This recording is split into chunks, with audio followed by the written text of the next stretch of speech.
नमस्कार दोस्तों, मेरा नाम ब्रिजेश है। मैं जीके सफारी की तरफ से आप लोगों का स्वागत फिर से करता हूं आज। और आपके लिए आज हम लाए हैं भगत सिंह के जीवन से संबंधित कुछ बहुत ही बेहतरीन प्रश्न। इससे पहले कि मैं आगे बढ़ूं, मैं चाहता हूं कि आप इस वीडियो को लाइक करें, शेयर करें, इस चैनल को सब्सक्राइब करें, बेल आइकन दबाएं ताकि आपको नोटिफिकेशंस मिलते रहें। तो दोस्तों, देखते हैं कि भगत सिंह के बारे में कुछ रोचक और कुछ इंटरेस्टिंग क्वेश्चंस देखते हैं हम। पहला प्रश्न कहता है, भगत सिंह का जन्म कब और कहाँ हुआ था? ये बड़ा ही आसान प्रश्न है दोस्तों। भगत सिंह का जन्म जो हुआ था वह 20 सितंबर को हुआ था 1907 पंजाब में। तो पंजाब में ये पैदा हुए थे और आज जहाँ ये गांव है ये पाकिस्तान पंजाब में आता है, ये हिंदुस्तान पंजाब में नहीं आता है। तो 20 सितंबर 1907 को भगत सिंह पंजाब में पैदा हुए थे। इसका उत्तर हो गया ए।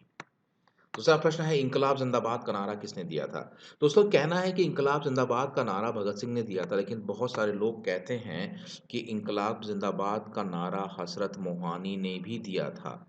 अब इस पे क्लैरिटी नहीं है कि हजरत मोहानी ने नारा दिया था इंकलाब जिंदाबाद का या भगत सिंह ने दिया था। कुछ लोग कहते हैं कि भगत सिंह ने नारा दिया था, कुछ लोग कहते हैं कि नारा दिया था हजरत मोहानी ने। कोई बात नहीं, इंकलाब जिंदाबाद में अगर अगर एक ही ऑप्शन आता है भगत सिंह तो भगत सिंह मार्क कीजिए, अगर आता है आपको हजरत मोहानी तो हजरत मोहानी मार्क मार्क कीजिए। ठीक है। तो इंकलाब जिंदाबाद का नारा हमको भगत सिंह या फिर हजरत हजरत मोहानी ने दिया था। ठीक है। आगे बढ़ते हैं नेक्स्ट क्वेश्चन की ओर। दूसरा प्रश्न कहता है, भगत सिंह जी को अपना भगत सिंह किसको अपना गुरु मानते थे? तो भगत सिंह इनमें से किसको अपना गुरु मानते थे? तो गांधी जी एक उत्तर है, सुभाष चंद्र बोस, करतार सिंह, इनमें से कोई नहीं। दोस्तों, भगत सिंह करतार सिंह को अपना गुरु मानते थे। करतार सिंह ने जाकर के फिर 1947 की जो आज़ादी हुई थी उसमें बहुत बड़ा रोल प्ले किया था पंजाब पार्टीशन में। और भगत सिंह करतार सिंह को अपना गुरु मानते थे। करतार सिंह पंजाब के बहुत बड़े लीडर थे।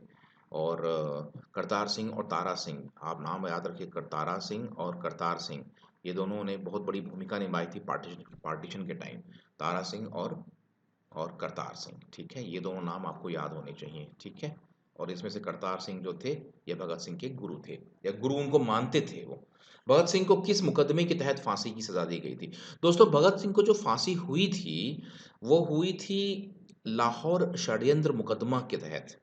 हुआ क्या था कि लाला लाजपत राय को मार दिया गया था लाठीचार्ज में।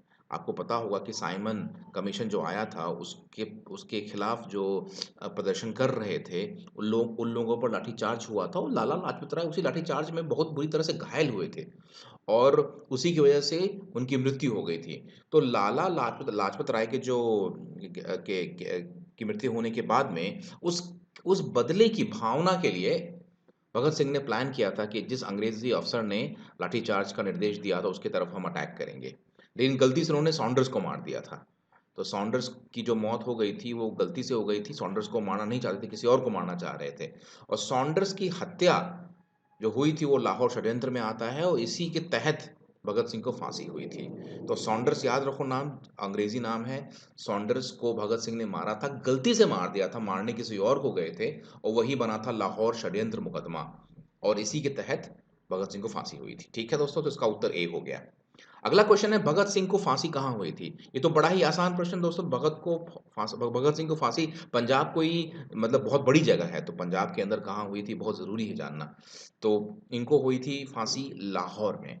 लाहौर जेल में इनको फांसी दी गई थी, और ये बहुत ही चुपके से दी गई थी, लोगों को खास पता भी नहीं था। भगत सिंह को फांसी कब दी गई? तो इसी से संबंधित ये प्रश्न है। ये कहता है भगत सिंह को फांसी कब दी गई थी। ये है भगत सिंह को फांसी कहाँ दी गई थी, और ये कहता है भगत सिंह को फांसी कब दी गई थी। तो इसका उत्तर है 23 मार्च। अब 23 मार्च तो आपको दो ऑप्शन मिल गया है। Option A 23 March 1930, option A 23 मार्च 1931। तो याद रखो ये 30 में नहीं 31 में हुआ था। तो कैसे याद रखोगे? सिविल डिसोबीडियंस मूवमेंट जो था वो 1930 में हुआ था। तो सिविल डिसोबीडियंस मूवमेंट जो था वो 1930 में हुआ था, और उसके तुरंत बाद 1931 में जाकर के भगत सिंह को फांसी हुई थी। तो इस तरह से आप डेट याद रखोगे तो आपको याद रखने में आसानी होगी। सिविल डिसोबीडियंस मूवमेंट 1930 में हुआ था, और उसके एक साल बाद भगत सिंह को 23 मार्च 1931 को फांसी दी गई थी। इसका उत्तर है डी। अगला प्रश्न कहता है, भगत सिंह ने बटुकेश्वर दत्त के साथ मिलकर किस सेंट्रल असेंबली में बम फेंका था? सेंट्रल असेंबली जिस तरह से नाम मालूम पड़ता है, सेंट्रल असेंबली जो है एक ही थी, और वो है आज का संसद यानी कि दिल्ली। तो सेंट्रल असेंबली उसको उस टाइम पे बोलते थे, आज हम उसको कहते हैं पार्लियामेंट या फिर संसद भवन। तो इसी सेंट्रल असेंबली में भगत सिंह ने बटुकेश्वर दत्त के साथ मिलकर दिल्ली में मानी कि सेंट्रल असेंबली में इन्होंने बम फेंका था। तो बड़ा ही आसान प्रश्न है, सेंट्रल असेंबली जो होती है ये केंद्र में होती है और केंद्र कहाँ है? दिल्ली में है। इसलिए भगत सिंह ने बटुकेश्वर दत्त के साथ मिलकर किस सेंट्रल असेंबली में बम फेंका था? उसका उत्तर हो जाता है दिल्ली ए। सन 1926 में भगत सिंह ने किस दल का गठन किया था? बड़ा ही आसान प्रश्न है, नौजवान भारत सभा। गदर सभा ये था शायद लाला हरदयाल, तो याद रखो इसका उत्तर ये नहीं है। इनमें से कोई नहीं होगा। क्रांतिकारी सभा ये भी नहीं है, तो नौजवान भारत सभा जो है ये उत्तर है। इसका गठन 1926 में भगत सिंह ने किया था जब ये महज 19 साल के थे।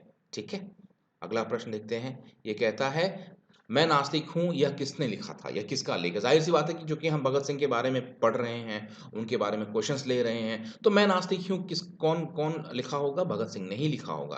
लेकिन अगर आपको प्रश्न आता है कहीं और कि भगत सिंह की लिखी हुई किताब का नाम बताइए या मैं नास्तिक हूँ किसने लिखा था, तो उसका उत्तर है भगत सिंह। मैं नास्तिक हूँ इसका इंग्लिश में है why I am an atheist. इसको इंग्लिश में कहते हैं why I am an atheist. तो एथिस्ट का मतलब जो होता है हिंदी में वो होता है नास्तिक। तो why I am an atheist means मैं नास्तिक क्यों हूँ, और इसका लेख जो लिखा था भगत सिंह ने लिखा था।